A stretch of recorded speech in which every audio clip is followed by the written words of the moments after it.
What a match, what a comeback Bangladesh team.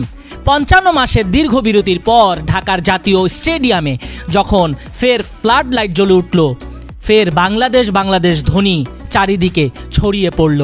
Hamza Chowdhury, Jamal বদৌলতে কি দারুণ গোল, সিনিয়র সোহেলের বুলেট গতির ৩০ গজি শট, সবই মনোমুগ্ধকর। ভুটানকে ২-০ গোলে হারিয়েছে ফুটবলের বদলে যাওয়া বাংলাদেশ।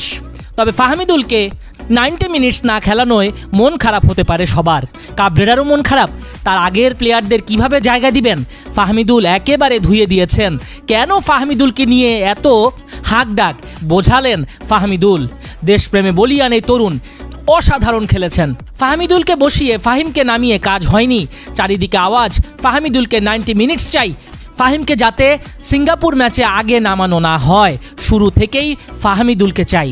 হামজার পরে ভুটান ম্যাচের সেরা খেলোয়াড় হচ্ছে ফাহমিদুল আর কাজেম শাহ। অবদান আছে তাজউদ্দিনেরও।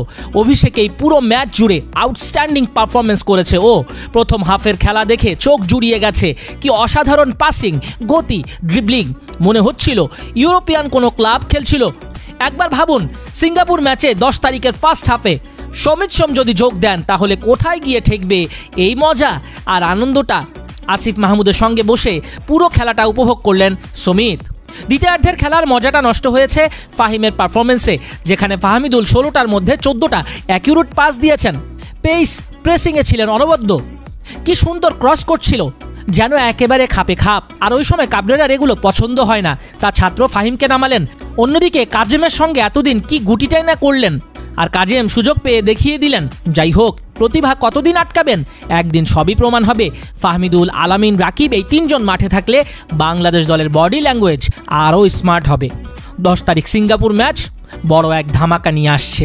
ওই দিনই আরও বেশি জমাট ফুটবল খেলবে টিম বাংলাদেশ।